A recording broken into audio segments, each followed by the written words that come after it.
माँ तू हमारे साथ मुंबई चल, बाबा थे तब बात अलग थी। अब तू इधर गांव में अकेली कैसे रहेगी? बेटा पवन बोला।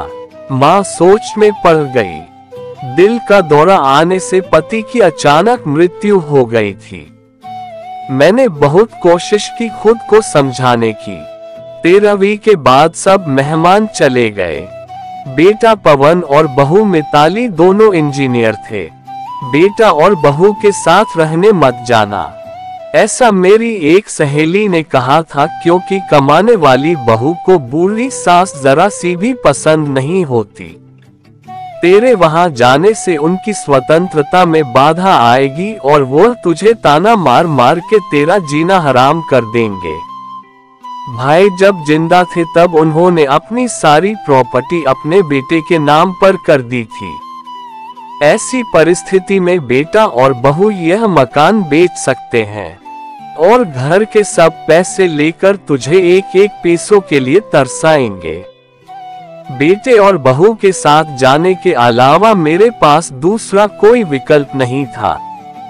65 साल की उम्र में मेरे घुटनों के दर्द की वजह से मुझे हमारा राशन दुकान चलाना भी आसान नहीं लग रहा था।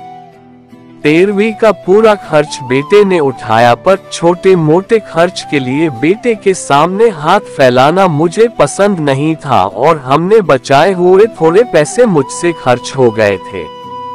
अब परिस्थिति ऐसी थी कि मेरे पास 50 रुपए भी नहीं थे और यह बातें सोचने में मैं पवन को कोई उत्तर नहीं दे सकी।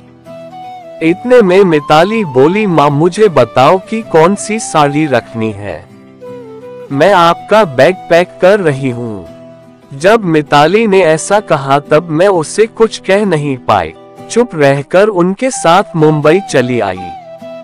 पवन और मिताली ये दोनों मेरा बहुत ख्याल रखते थे। हम सब साथ बैठकर खाना खाते थे। उनकी याद नहीं आनी चाहिए, इसलिए दोनों मुझे बहुत खुश रखने का प्रयत्न करते थे। मेरा 7 साल का पोता रेहान तो दादी दादी कहते हुए मेरे पीछे पीछे भागता था। मैंने कोई सी भी चीज मंगाई कि वह मुझे तुरंत ला कर देता था। ये सब देखकर मेरे मन को बहुत शांति मिलती थी। मैं सोचने लगी कि लोग बेवजह ही आजकल के लड़के और लड़कियों को बदनाम करते हैं और कहते हैं कि बूढ़े माँ बाप का सम्मान नहीं करते, उनकी देखभाल नहीं करते। खासकर बहू कमाने वाली होगी तो सास को ठोकरों पर रखेगी। लेकिन मैंने देखा कि ये सारी सिर्फ बातें थी, हर उंगली की तरह हर बहू सेम नहीं होती। आज सब ने बाहर घूमने का प्लान बनाया था। हम सब मॉल में गए। उधर घूमते घूमते पवन और मिताली एक दुकान में कुछ खरीदने के लिए रुके। मैं और रेहान थोड़ा आगे गए। आइसक्रीम की दुकान देखते ही रेहान बोला, दादी मुझे आइसक्रीम खानी है।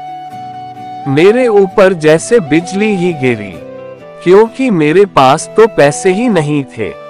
दिन में कभी मुझे पैसे की जरूरत नहीं पड़ी, अभी क्या करे। मेरा उदास चेहरा देखकर रेहान वापस बोला, ले दो ना प्लीज। माफ कर बेटा, मेरी पर्स में घर भूल गई। मेरे ऐसे बोलते ही रेहान मेरी तरफ एक अलग नजरों से देखने लगा। उसको लगा कि आइसक्रीम लेनी नहीं है, इसलिए दादी बहाने बना रही है।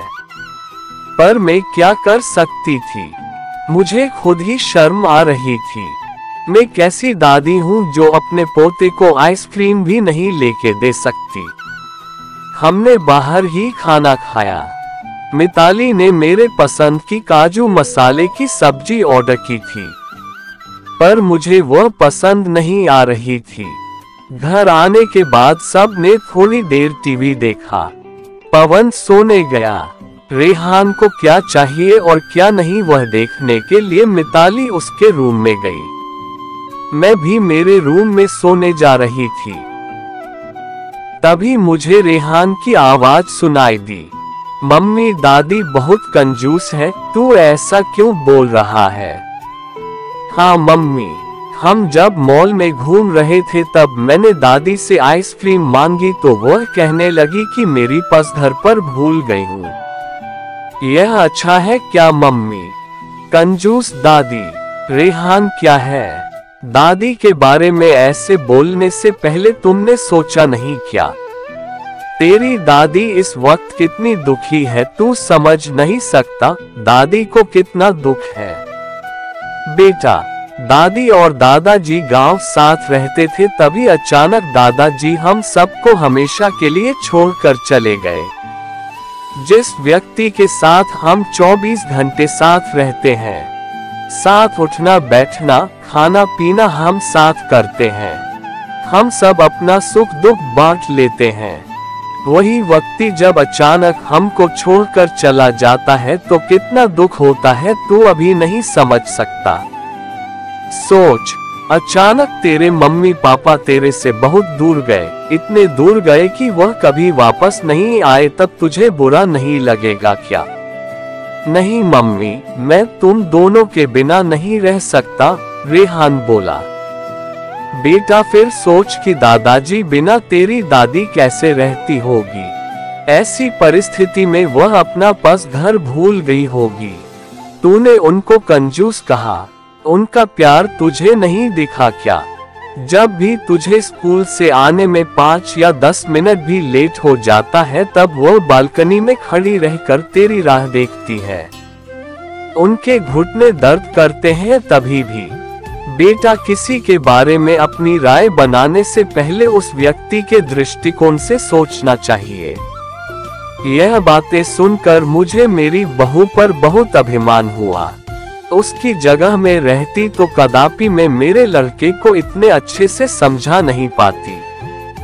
दूसरे दिन सुबह पवन ऑफिस गया और रेहान स्कूल। मिताली ऑफिस में जाते जाते मेरे हाथ में कुछ पैसे देने लगी। ये क्या है बेटा? मुझे पैसों की क्या जरूरत है? मैं बोली। माँ, किसी को कब पैसों की जरूरत पड़ जाए कह नहीं सकते।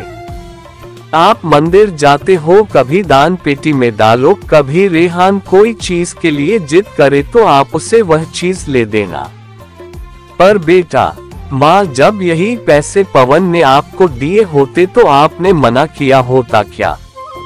नहीं ना, आपकी बहू भी कमाती है तो आप अपनी बहू से पैसे क्यों नहीं ले सकती? मिताली का कहना सुन के मेरी आंखों से आंसू आने लगे। जो मेरा बेटा नहीं समझ सका वह मेरी बहू ने समझा। मेरी बहू जैसी बहू सबको मिले। मैंने भगवान से प्रार्थना की ऐसी बहू मुझे हर जन्म मिले। लोग बिना कारण कुछ कमाती बहुओं का दुर्व्यवहार देखकर सब कमाती हुए बहुओं को दोष देते हैं। कुछ बहुएं मिताली जैसी समझदार, सुलझी और बड़ों का आदर करने वाली होती है। थैंक्स।